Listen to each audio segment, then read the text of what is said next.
Entonces vamos a resolver dos ejercicios que tienen que ver con la parte de dilatación cúbica y cambios de volumen.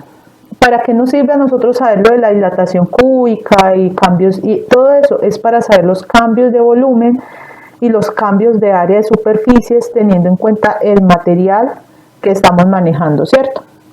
Entonces, en este caso, nosotros porque decimos que tenemos en cuenta el material, porque estamos teniendo en cuenta dos propiedades, que es el módulo de elasticidad, como estamos trabajando en teoría de mecánica de sólidos elásticos, entonces no estamos trabajando en plasticidad sino en elasticidad, entonces estamos trabajando el módulo de elasticidad que nos los da en unidades de esfuerzo, en pascales, en PSI, y el módulo de Poisson o la relación de Poisson también se llama así, que es una unidad que la trabajamos sin dimensiones, o sea, es una unidad adimensional. Listo, entonces en este caso, entonces vamos a resolver un ejercicio que es parecido a uno de los ejercicios que está planteado en el libro del profesor Álvarez, pero pues yo le cambié como unas cositas, más que todos los signos de los esfuerzos, ¿cierto? Entonces, se tiene entonces que tenemos este estado de esfuerzo, sigma X, sigma Y, sigma Z. No tenemos cortantes, o sea que tenemos un sólido sometido únicamente a esfuerzos normales. Entonces, como únicamente tenemos el sólido sometido a esfuerzos normales, entonces le podemos aplicar todo lo de dilatación cúbica, todo lo que hemos visto nosotros, ¿cierto? Entonces, recordemos que lo que son los esfuerzos normales, lo que hacen a nuestro sólido es contraerlo o expandirlo. Si lo contraemos en una dirección, se expande en la otra por el efecto de Poisson, ¿cierto? Aquí estamos considerando sólidos que tienen pues ese efecto, ¿cierto? Entonces, en este caso, entonces estamos hablando pues de sólidos elásticos que sufren de efecto de Poisson y que los esfuerzos normales lo que hacen es modificarnos el tamaño de nuestros sólidos, ¿cierto? En este caso es como estamos en mecánica de sólidos, entonces de nuestros sólidos, ¿cierto? Y lo que hacen los esfuerzos tangenciales, los que representamos con ese tau, los esfuerzos cortantes, es cambiarnos la forma, ¿cierto? Pero ellos no nos cambian el tamaño de nuestros elementos, ellos distorsionan nuestros elementos pero sin cambiarlos de tamaño. Entonces por eso cuando hablamos acá de esfuerzos normales, por lo menos voy a ir a la fórmula aquí, hablamos de los esfuerzos normales, ellos son los únicos que están involucrados en el cambio en cada una de las direcciones, ¿cierto? En epsilon X, epsilon Y y epsilon Z. Mientras que si nosotros vamos al libro y buscamos la parte de los esfuerzos tangenciales, esperen, yo lo busco acá en el libro, en los esfuerzos tangenciales, en la fórmula 410 vemos que los cambios angulares, o sea, como la distorsión de nuestro sólido, solamente tiene involucrados los esfuerzos tangenciales. Aquí no hay ningún esfuerzo normal, ¿cierto? Eso es como una conclusión que podemos sacar de las deformaciones longitudinales y las deformaciones angulares. En el caso de los sólidos elásticos, en estos sólidos que nosotros estamos trabajando. Si nosotros ya estamos trabajando en plasticidad, ya se tienen otros conceptos. Pero como ahorita estamos trabajando en elasticidad, pues podemos hacer esas simplificaciones, eso se llaman unas simplificaciones. Entonces, devolviéndonos a nuestro problema, entonces tenemos unos esfuerzos normales que son sigma X igual a 20 kilopascales, que es igual a 20 por 10 a la 3 a 20 por 10 a la 3 pascales, sigma Y que no lo conocemos y un sigma Z que es igual a 0 pascales, ¿cierto? Y además tenemos un material, entonces aquí ya sabemos qué fórmulas vamos a usar las fórmulas del capítulo 4, en la que tenemos en cuenta ya el material, ¿cierto? Epsilon y nu, E y nu, el módulo de elasticidad y la relación de Poisson. Entonces debemos hallar el valor de sigma Y para el que el cambio de altura sea igual a 0, es decir, como nosotros la altura la estamos hallando en el eje de las Y, recordemos cómo dibujamos nosotros nuestro sistema coordenado, que Y es el vertical, entonces asumimos que el cambio de la altura, es decir, este epsilon Y debe ser igual a 0, no puede haber ningún cambio, ¿cierto? Entonces ya sabemos qué es lo primero que debemos hacer para este problema, entonces debemos hallar sigma Y de tal manera que epsilon Y sea igual a 0. Y entonces para este caso vamos a tomar las ecuaciones de la parte 4b, 4.3b, entonces nos vamos a nuestro PDF para irnos familiarizando con el libro y buscamos las fórmulas 4.3. Entonces en las fórmulas 4.3 tenemos las deformaciones longitudinales, pero teniendo en cuenta el material, ¿cierto? Aquí el epsilon y aquí el mu. Entonces nosotros ya sabemos qué es lo que debemos tener en cuenta. Entonces debemos tener un estado de esfuerzos en el cual este epsilon Y sea igual a 0, ¿cierto? Entonces, como nosotros ya sabemos que es epsilon, sigma X y sigma Z, de acá podemos despejar sigma Y. Entonces vamos a coger la fórmula 4.3b, que eso fue pues lo que yo hice en ese problema. Y entonces copié la fórmula 4.3b. Entonces la fórmula 4.3b me dice que epsilon Y es igual a 1 sobre epsilon de sigma X menos mu por sigma X más sigma Z, ¿cierto? Entonces vamos a reemplazar los valores numéricos que nosotros tenemos. Entonces, reemplazando esos valores tenemos que este módulo de elasticidad, que es 6.5 por 10 a la 6 pascales. Sigma Y, que es lo que nosotros no conocemos y es lo que vamos a hallar, menos nuestro módulo de Poisson, que es 0.35, nuestro esfuerzo sigma X, que es 20 por 10 a la 3 pascales, y nuestro esfuerzo sigma Z, que es 0, ¿cierto? Y obviamente reemplazamos este epsilon Y igual a 0, listo. Entonces empezamos a operar. Entonces, pues yo qué hice, pues está esto dividiendo, lo pasé al otro lado, multiplicar, y sabemos que cualquier número por 0 pues me da 0, ¿cierto? Entonces realmente lo único que puede ser 0 es esto. Entonces, ¿por qué les conservo las unidades de pascales? Pues porque estos pascales del módulo de elasticidad se van cuando yo paso a multiplicar al otro lado. Debemos tener muy presente en qué unidades estamos nosotros trabajando, ¿cierto? Para no ir a cometer algún error en cuanto a las unidades. Entonces yo suelo trabajar siempre en pascales, no trabajar en megapascales ni en gigapascales, porque una vez se confunde. Entonces yo por eso uso mucho 10 a la 6, 10 a la 3, para poder usar un solo sistema de referencia, y es lo que yo les recomiendo a ustedes. Ustedes son libres de trabajar este sistema de cosas, pero pues yo les recomiendo trabajar en un solo sistema. Entonces, volviendo a nuestro tema, entonces quedaría sigma X menos pues 0.35, y pues 20 por 10 a la 3 más 0 pues me da 0, ¿cierto? B me da 20 por 10 a la 3, ¿cierto? Entonces simplemente me queda esta multiplicación de 0.35 por 20 por 10 a la 3. Entonces me queda esta ecuación, y entonces yo con esta ecuación es la que voy a trabajar. Entonces, si despejamos a sigma Y de esta ecuación, que es lo que realmente a nosotros nos interesa, entonces multiplicamos, nos queda sigma Y igual, pues como este pasa negativo, entonces pues los dos lados quedan negativos.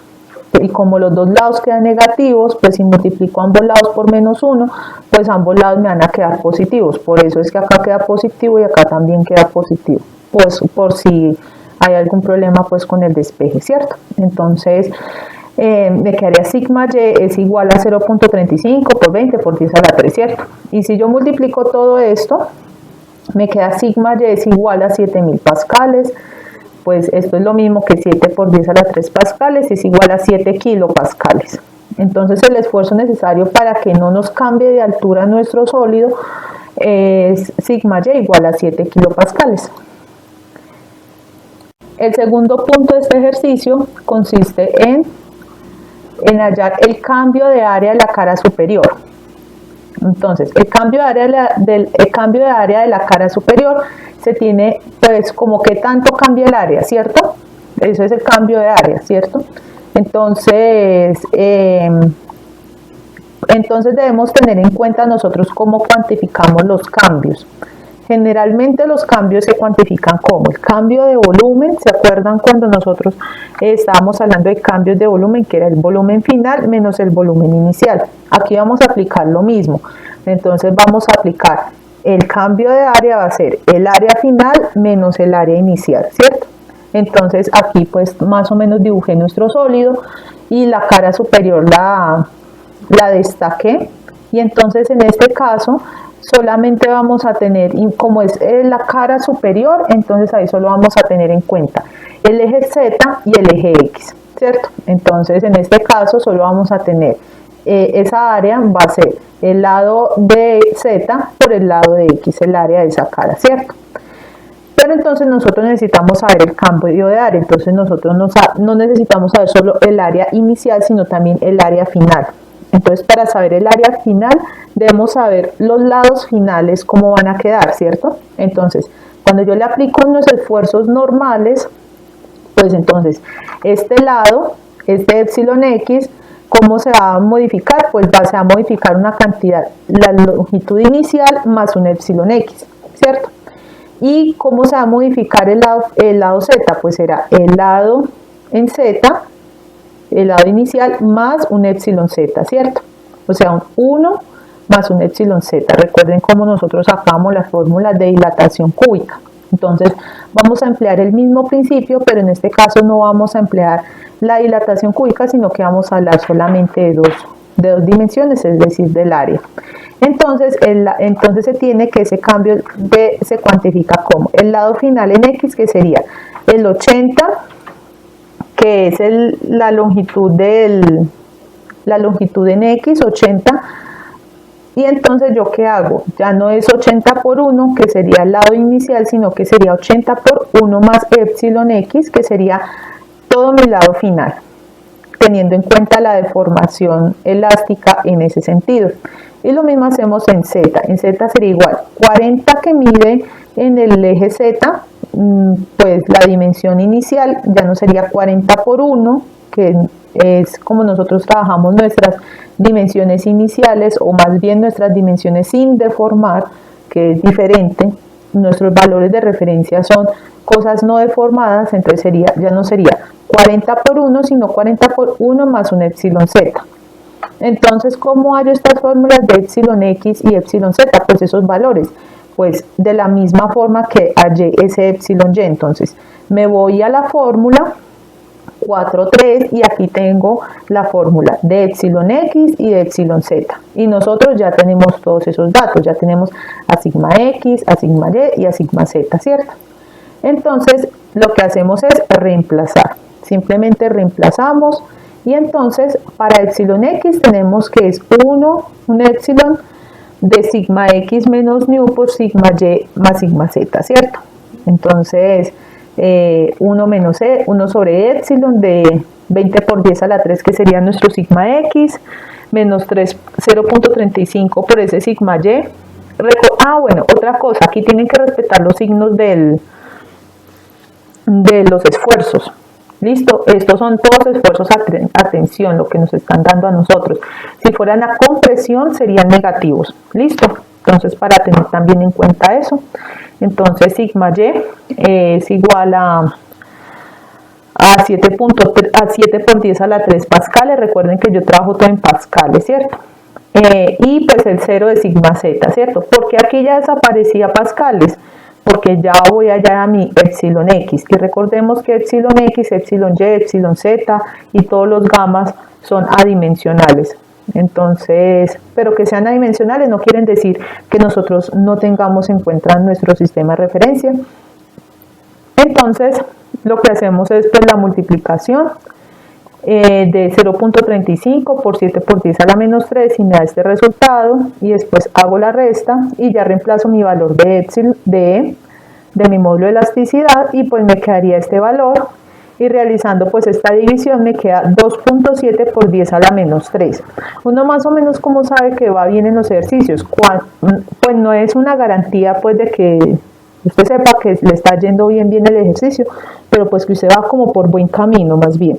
es que todas estas deformaciones longitudinales les dan a ustedes por el orden de 10 a la menos 2, 10 a la menos 3, 10 a la menos 4, porque recuerden que nosotros estamos trabajando en el campo de las pequeñas deformaciones. Entonces, en el campo de las pequeñas deformaciones se tienen deformaciones muy pequeñas. Entonces, esto es como un indicio que nosotros vamos más o menos por buen camino. Si nosotros nos da 2.7 por 10 a la 4 por 10 a la 5, no asústese porque eso ya es el campo de las grandes deformaciones. Y nosotros no estamos estudiando pues ese campo, ¿cierto? Entonces, ya haciéndoles como pues esta reflexión, entonces ya hallamos a epsilon x y hallamos a epsilon z. Entonces, ya en el caso de epsilon z, ya tenemos aquí pues que sigma z es igual a 0 menos 0.35 por sigma x más sigma y. Nosotros ya tenemos a sigma x y sigma y, ¿cierto? Entonces hacemos esa suma y al hacer esa suma, imagínense, pues como ustedes se pueden dar cuenta, aquí nos aparece un signo menos y nos aparece ya el signo menos, ¿cierto? Ese signo menos se conserva.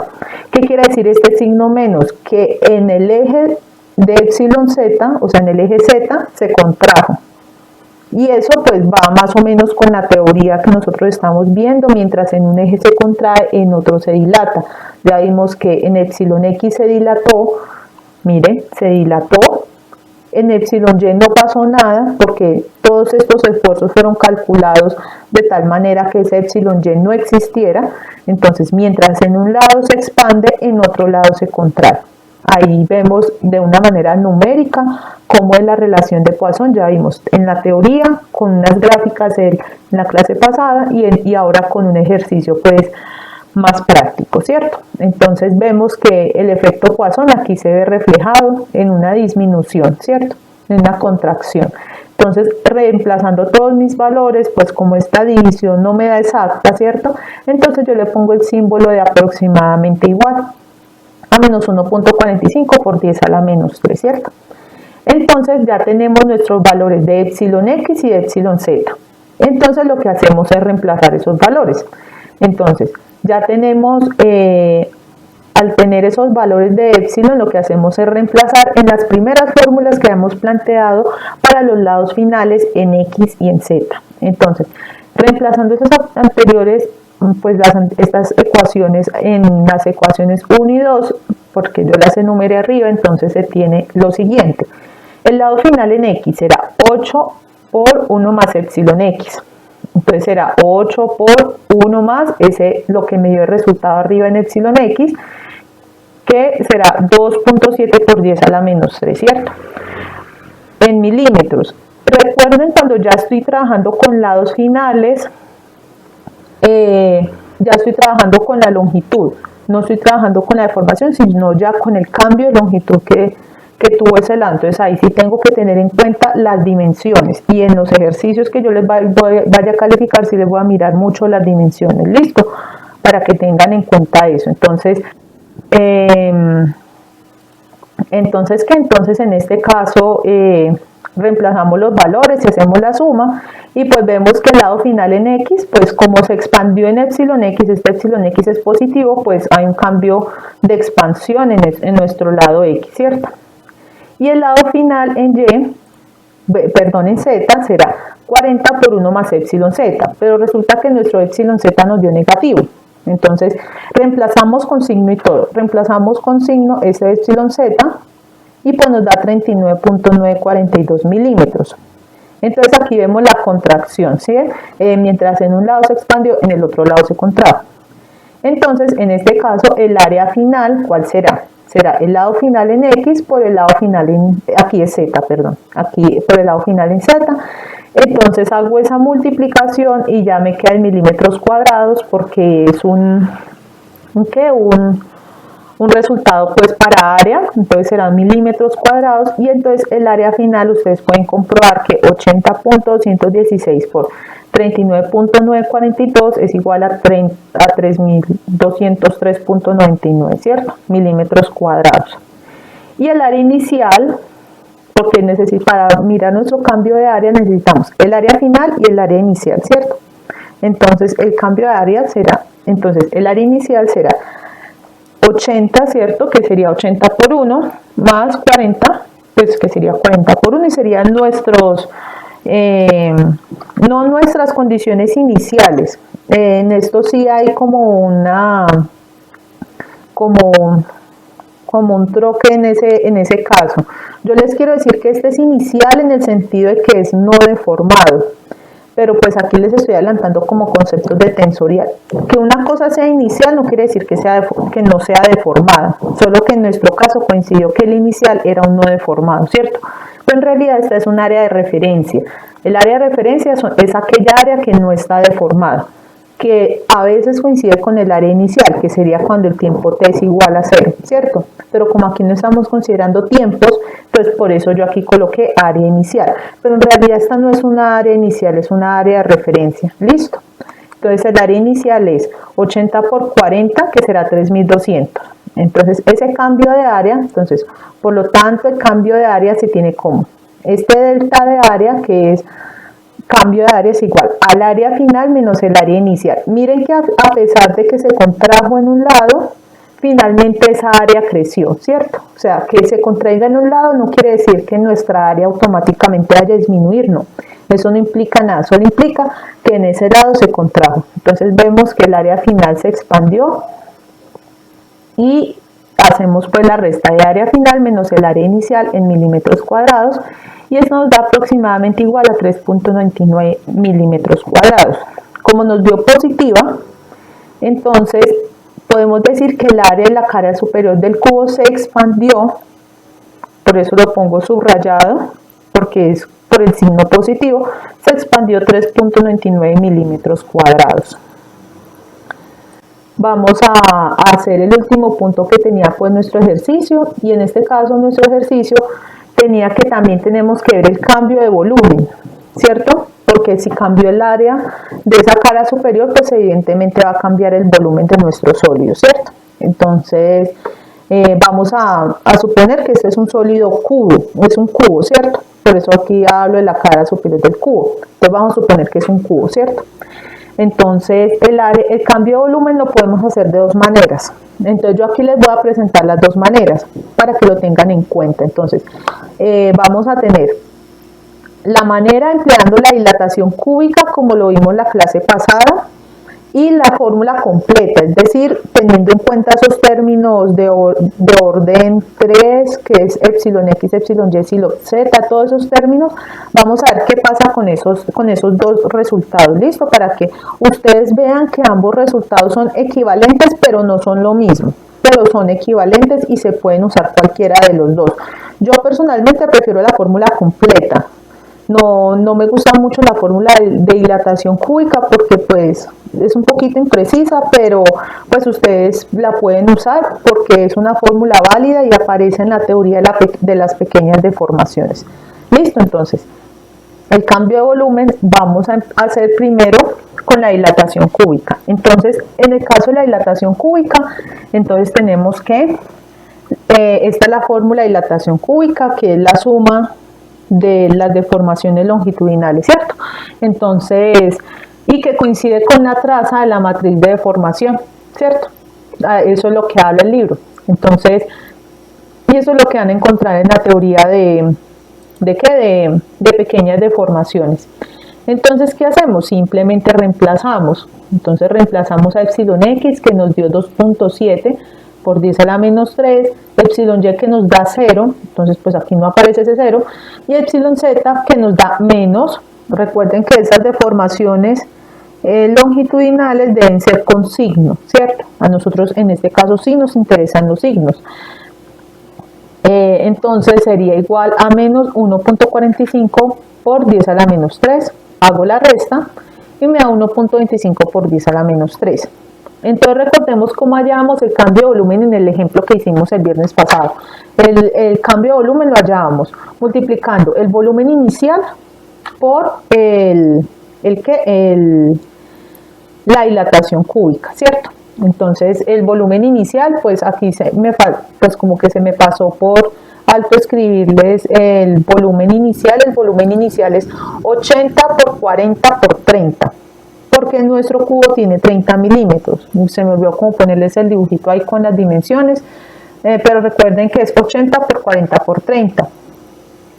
Entonces, ese cambio de volumen es igual al volumen inicial por la dilatación cúbica. Esta es como la fórmula principal que nosotros hemos venido manejando, ¿cierto? Entonces, el volumen inicial es 80 por 40 por 30 y multiplicado por la dilatación cúbica. Y en este caso, la dilatación cúbica nos da igual a 1.25 por 10 a la menos 3.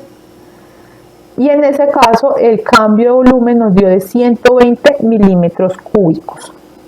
¿Por qué milímetros cúbicos? Pues porque estoy trabajando en unidades de volumen, ¿cierto? Entonces, este es el caso empleando la dilatación cúbica. Ahora vamos a emplear la fórmula completa. Si nosotros nos vamos al libro del profesor Álvarez, esperen, yo viajo por acá. Esperen, yo viajo por acá. Vamos a estudiar, miren cómo él nos decía el cambio de volumen. El cambio de volumen en la fórmula 417. Entonces nos dice que como la fórmula en su configuración no deformada, ¿sí? En su configuración no deformada es V igual pues a un diferencial de volumen. Entonces tenemos que el cambio de volumen, miren, el cambio de volumen, se lo resalto acá, el cambio de volumen es el volumen deformado o el volumen final menos el volumen no deformado. Entonces, en esa segunda parte vamos a emplear esta formulita, o sea que intrínsecamente van a quedar involucrados todos estos valores, intrínsecamente, ¿cierto? Entonces, vamos a hacer eso y vamos a comparar los dos resultados. Entonces, ¿yo qué hice? No, pues calculé el volumen, entonces sería el delta de volumen final, sería el volumen final menos el volumen inicial, ¿cierto? O más bien, el volumen deformado menos el volumen no deformado, ¿cierto? Entonces, ¿cuál es el volumen final o el volumen deformado? Ah, bueno, entonces yo multiplico 1 más epsilon x, entonces vamos al libro de Diego, que él nos cuenta cómo es el volumen deformado. Entonces será 1 más epsilon x por 1 más epsilon y por 1 más epsilon z, y aquí pues el volumen inicial, ¿cierto? Entonces, nos quedaría igual a 1 más epsilon x, 1 más epsilon y 1 más epsilon z por el volumen inicial, que sería 80 por 40 por 30, ¿cierto? Entonces, haciendo todas esas operaciones, me queda que mi volumen final es de 96.119.62 milímetros cúbicos, ¿cierto? En unidades de volumen. Y el volumen inicial, pues serían los lados del cubo, sin deformar, ¿cierto? 80 por 40 por 30, que es milímetros cúbicos, y nos da 96.000. Entonces, si hacemos nosotros la resta del volumen final, que nos dio 96.119.62, menos el volumen inicial, que sería 96.000, me da 119.62 milímetros cúbicos, y ese sería mi cambio de volumen. Entonces, de esas dos soluciones podemos tener que el cambio de volumen por el primer método, que es el de dilatación cúbica, me da 120 milímetros cúbicos, y por el segundo método da como resultado 119.62 milímetros cúbicos. Primero estamos trabajando en las pequeñas deformaciones, entonces por eso es que nos dan en milímetros cúbicos, nos dan unidades realmente pequeñas. Y vemos que son similares las formulaciones, miren que nos dan resultados similares, pero en realidad no son los mismos resultados. Pero ambos resultados se pueden usar, solo que el segundo caso es como la fórmula exacta que se tiene para ese caso, ¿cierto? Entonces ustedes ya pues yo explicándoles estas dos formas de resolver la parte de cambio de volumen, ustedes ya pueden escoger si usan la dilatación cúbica o si usan la fórmula completa. ¿Listo? Entonces aquí termina el ejercicio. El último ejercicio que vamos a resolver el día de hoy es que un cubo paralelepípedo, o sea, es un cubo normal que nosotros conocemos, ¿cierto? Con los lados paralelos. Eso significa un cubo paralelepípedo que tiene todos sus lados paralelos. Un cubo paralelepípedo de aristas, o sea, los lados de ese cubo son 9 centímetros, 7 centímetros y 8 centímetros. Este cubo se nos va a deformar de tal manera que estas aristas adquieren las longitudes finales de 9.05 centímetros, 7.06 centímetros, aquí centímetros, y 7.998 centímetros. ¿Esto qué quiere decir? Mire, aquí está el efecto Poisson. Aquí vemos otro ejemplo del efecto Poisson. Mientras en dos lados se expandieron, en uno se contrajo. ¿Qué puede pasar? Que en otro se puede expandir muchísimo más, ¿cierto? Entonces, que las deformaciones pues, de los otros dos lados, ¿cierto? Ahí sí también se puede pues, presentar el efecto Poisson. Pero entonces aquí lo vemos como una contracción de uno de los lados, respectivamente. Eso es efecto Poisson. Entonces, aquí nos toca determinar el valor de la dilatación cúbica.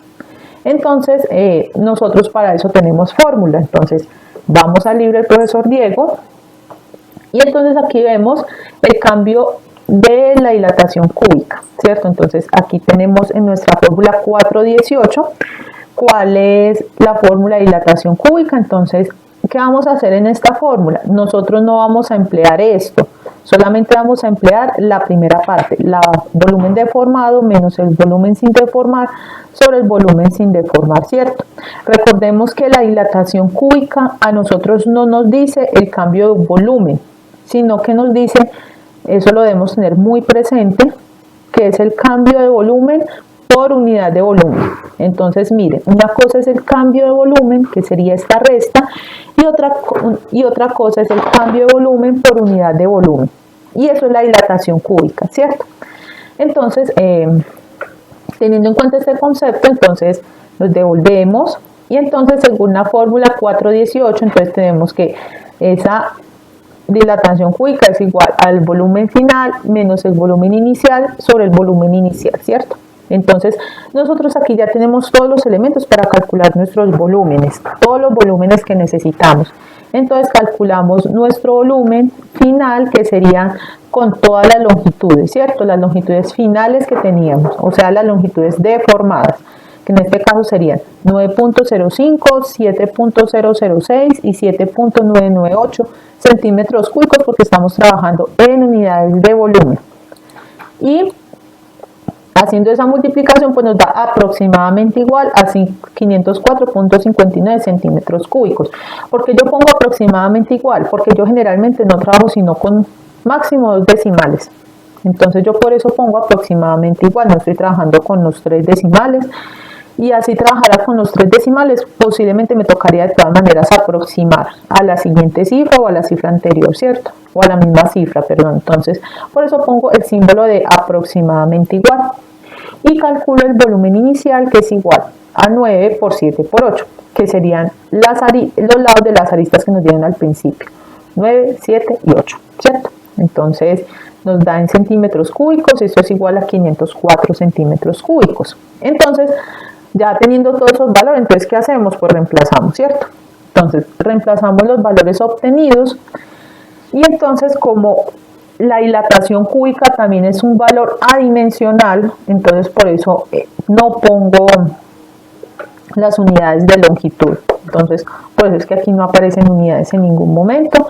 Entonces, reemplazamos los valores obtenidos, entonces se tiene que hago el volumen final, que sería este, menos el volumen inicial, que sería 504, sobre 504, que sería mi volumen inicial o mi volumen no deformado, ¿cierto? Y esto es aproximadamente igual a 0.00117 y esto es igual a 1.17 por 10 a la menos 3. Entonces, por tanto, el valor de la dilatación cúbica es 1.17 por 10 a la menos 3. Observen que así yo tenga una contracción en uno de los lados, esto no quiere decir que el volumen automáticamente se me disminuyó, que mi cubo se me disminuyó, no, eso no quiere decir nada, solamente me dice que se disminuyó en uno de los lados. Puede que se disminuya el volumen del cubo, sí, claro, o puede que no, dependiendo de los esfuerzos que se estén teniendo ahí. Generalmente cuando es compresión, pues se disminuye el volumen generalmente, y cuando es pues tracción, pues se expanden, ¿cierto?